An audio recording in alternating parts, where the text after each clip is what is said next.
बिस्मिल्लाहिर्रहमानिर्रहीम। अस्सलाम वालेकुम डियर स्टूडेंट्स, मैं उम्मीद करता हूँ सब खैरियत से होंगे। हम 10th क्लास का मैथ कर रहे थे, उसका फर्स्ट चैप्टर, उसका नाम क्वाड्रेटिक इक्वेशन है। हमने उसकी फर्स्ट एक्सरसाइज 1.1 स्टार्ट की हुई थी। आज हम इंशाल्लाह उसका सेकंड वाला क्वेश्चन हल करेंगे। मेरे पास सेकंड क्वेश्चन का फर्स्ट पार्ट लिखा हुआ है और हम उस क्वेश्चन को पढ़ते हैं और देखते हैं कि आया क्वेश्चन में क्या कहता है। वो कहता है सॉल्व बाय फैक्टराइजेशन, कि ये जो सारी इक्वेशन है इसको सॉल्व करना है बाय फैक्टराइजेशन।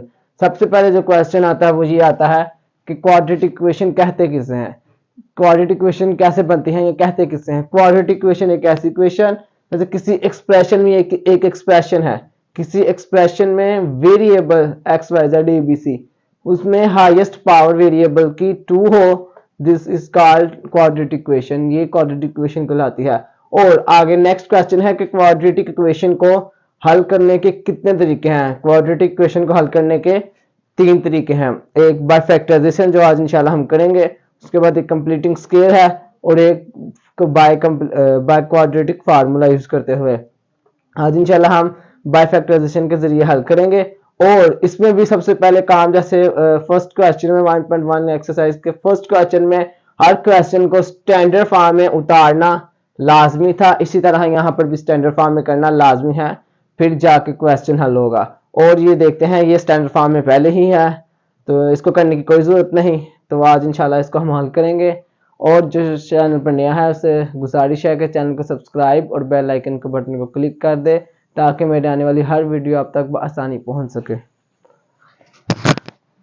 अब हमने इसकी फैक्टराइजेशन करनी है। फैक्टराइजेशन करने से पहले हमने क्या करना है, इसको वैसे ही लिख लेते हैं। इस क्वेश्चन को सारा वैसे ही उतार लेते हैं। X square minus X minus 20 is equal to 0। First step तो हमारा ये हो गया कि हमने इसको वैसे ही उतार लिया। अब नेक्स्ट स्टेप है, हमें यहाँ पर कोई ऐसी चीजें चाहिए फैक्टर बनाने के लिए दो कि जिनको आपस में मल्टीप्लाई करें तो 20 आए, प्लस माइनस करें तो माइनस एक्स आए, यानी -1। और ये आप भी जानते हैं, अगर नहीं किसी बच्चे को पता तो मैं बता दूं, वेरिएबल के साथ अगर कोई वैल्यू ना हो उसके साथ 1 होता है। यानी यहाँ पर भी 1 है और यहाँ पर भी 1 है। ये लगाने के लिए नहीं, वैसे समझाने तक के लिए था कि यहाँ पर 1 होता है। इसी तरीके से यहाँ पर हमने कोई ऐसी दो वैल्यू रखनी है कि उनको प्लस माइनस करें तो -1x यानी x आए, और मल्टीप्लाई करें तो -20 आए। अब इसको लिखते हैं हम एक्स स्क्वायर, इसको तोड़ना है, माइनस ये रहने देते हैं, उसके बाद ये -20 इक्वल 0। अब हमें यहाँ पर कोई दो रकमें चाहिए जिनको आपस में प्लस माइनस करें तो -x आए और मल्टीप्लाई करें तो -20 आए। तो वो कैसे पता चलेगा? अब हमने जिस तरीके से स्टैंडर्ड फॉर्म है, ये ए कांस्टेंट को हमने मल्टीप्लाई करना है सी कांस्टेंट के साथ, इसको मल्टीप्लाई करेंगे। और यहाँ पर ए कांस्टेंट क्या है, यहाँ पर ए कांस्टेंट ये है और सी कांस्टेंट ये है। इसी तरीके से हम इनको मल्टीप्लाई करते हैं।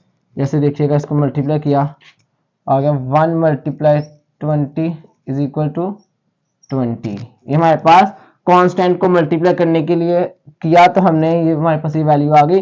अब हमको चाहते हैं ऐसी वैल्यू हमारे पास यहाँ आए कि जिनको प्लस माइनस करें तो -x यानी -1 आए, और मल्टीप्लाई करें तो -20 आए। अब उसका हम इस 20 का एलसीएम ले लेते हैं, 20 का एलसीएम लेंगे।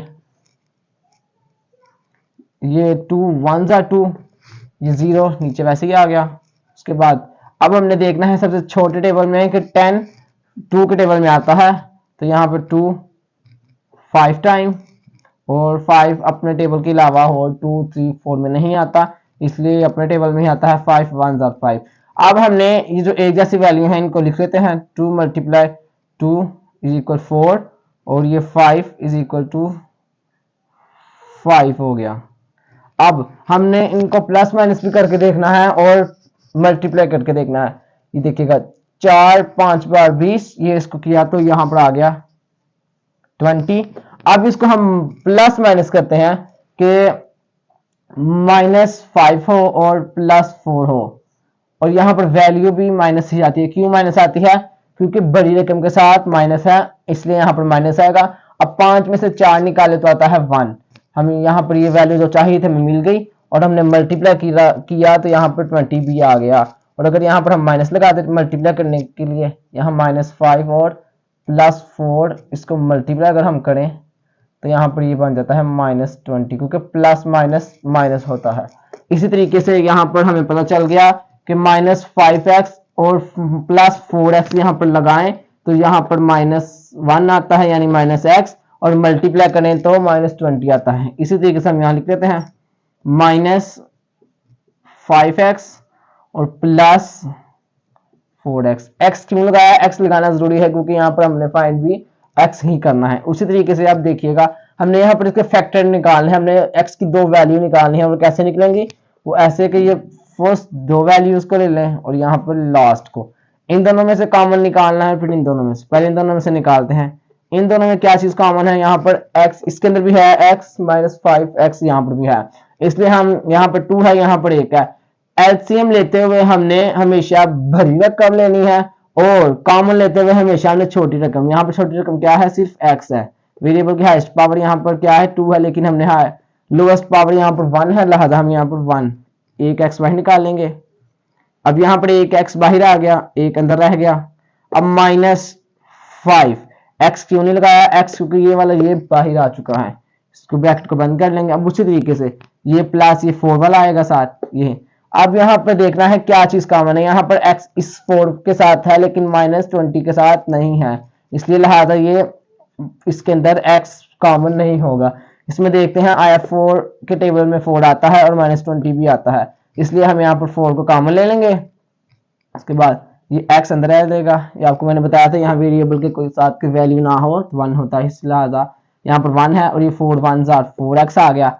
अब minus plus minus minus 4 5 time 20 is equal to 0। यहां तक हमारा क्वेश्चन हल हो गया। अब आगे क्या चीज है? अगर हमारी ये दो चीजें सेम आ गई हैं तो हमारा क्वेश्चन ठीक है। अगर इनमें प्लस माइनस की या वैल्यूज के आगे पीछे की कोई गलती है या मतलब एक्सचेंज है वैल्यूज, तो लिहाजा सो हमारा क्वेश्चन गलत है। यहाँ पर हमारी दोनों चीजें, दोनों ब्रैकेट्स एक जैसी आ गई हैं। अब हमने इन दोनों को एक करके लिख लेना है, फिर इन दोनों को एक करके। पहले इसको लिखते हैं x +4 ब्रैकेट फिर मल्टीप्लाई, क्योंकि आगे ये लिख लेंगे x -5 इज इक्वल टू 0। ये चलता ही आना है ज़्यादा, क्योंकि यहाँ पर हमने 2x की वैल्यूज फाइंड आउट करनी है। अब क्या होगा? अब इसके लिए हमने x की वैल्यू फाइंड आउट करनी है, तो यहाँ पर हम ये इसको 0 से कर देंगे और इसको भी 0 से कर देंगे। जब x +4 इज इक्वल टू 0, यहाँ पर अब हमने यहाँ पर x की वैल्यू फाइंड आउट करनी है। यहाँ पर ये +4 है, इधर सेट पर जाके -4 इज इक्वल -4। एक x की वैल्यू हमारे पास आ गई है। अब दूसरे x की वो क्या है? x -5 is equal to 0। ठीक है, उसी तरीके से यहाँ पर ये प्लस था, यहाँ जाके माइनस हो गया, ये यहाँ माइनस है, वहां जाके प्लस हो जाएगा। x is equal to 4। हमारे पास दो वैल्यूज आ चुकी हैं और हमारे पास सोल्यूशन सेट क्या निकला है? हमारे पास सोल्यूशन सेट निकला है ये 4 और -4। ये हमारा आंसर है, सोल्यूशन सेट है। मैं उम्मीद करता हूँ आपको समझ आ चुकी होगी। इंशाल्लाह हम नेक्स्ट वीडियो में एक नेक्स्ट क्वेश्चन के साथ मिलेंगे। ओके, अल्लाह हाफिज।